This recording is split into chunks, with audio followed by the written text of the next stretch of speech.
नमस्कार मित्रांनो, महाराष्ट्रामध्ये आणि मीडियामध्ये काही दिवसापासून एक चर्चेचा विषय आहे, तो म्हणजे अगवणे कुटुंब आणि अगवणे कुटुंबामध्ये गेल्या काही दिवसापूर्वी झालेली आत्महत्या.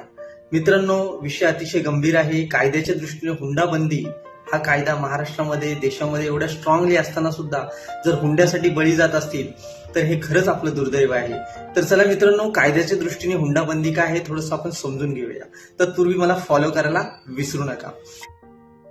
मित्रांनो, आपल्या देशामध्ये हुंडाबंदीसाठी खूप कडक कायदे आहेत. आताच नवीन एक कायद्याला BNS 2023 प्रमाणे हुंडाबंदीसाठी कलम 80, कलम 81 आणि कलम 82 मध्ये खूप स्ट्रॉंगली तरतूद केलेली आहे की हुंडा बंद झाला पाहिजे. हे एक अपप्रवृत्ती आहे आणि अपप्रवृत्तीला आळा घालण्यासाठी आपल्या देशामध्ये खूप स्ट्रॉंग कायदे आहेत. कायदा स्ट्रॉंग जरी असला तरी लोक काही न जुमानता हे असे कृत्य करतात. म्हणून त्याच्यावर कायद्याचा अंकुश ठेवण्यासाठी एक जबरदस्त आपल्या BNS 2023 मध्ये कायदे आहेत.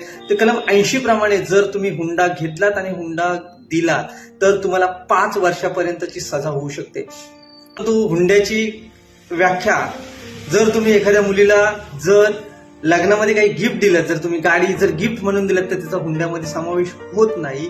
परंतु तुमच्या सासरच्याने जर ती मागणी केली, फोर्सफुली मागणी केली आणि जर तुम्हाला जर द्यायचं असेल, दिलीत तुम्ही, तर ते हुंड्यामध्ये येतं. तर जर अशी काही गोष्ट जर निदर्शनास कायद्याच्या दृष्टीने आली तर तुम्हाला 5 वर्षापर्यंतची सदर व्यक्ती सजा होऊ शकते. त्यानंतर कलम 81 नुसार हुंड्यामध्ये जर बायकोचा मृत्यू झाला, हुंड्यामुळे जर बायकोनी आत्महत्या किंवा जर मृत्यू झाला तर सदर व्यक्तींना, जेवढे पण व्यक्ती असतील त्यांना आजीवन कारावास किंवा मृत्यूदंडाची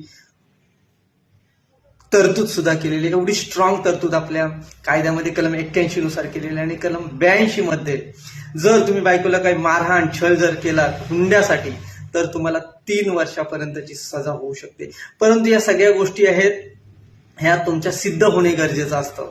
कारण कायदा हा एका गोष्टीने एका बाजूने विचार करत नाही तर दोन्ही बाजूने विचार करतो. आणि कायद्याचा मुख्य उद्देश असा आहे की नॅचरल जस्टिस झाला पाहिजे, म्हणजे नैसर्गिकरित्या न्याय मिळाला पाहिजे. कायदा हा दोन्ही बाजू बघतो. आता हे जे प्रकरण गाजत आहे हे न्यायालयामध्ये प्रविष्ट आहे. न्यायालय दोन्ही बाजूंचा विचार करून योग्य तो निर्णय देईल आणि जो कोण व्यक्ती असेल त्याला योग्य न्याय मिळेल अशी आपण अपेक्षा करूया. धन्यवाद मित्रांनो. हुंडा घेणे आणि हुंडा देणे या दोन्ही अपप्रवृत्ती आहेत. या देशामधून, या आपल्या समाजामधून कशा दूर होतील यासाठी प्रत्येकानेच प्रयत्न केला पाहिजे. धन्यवाद.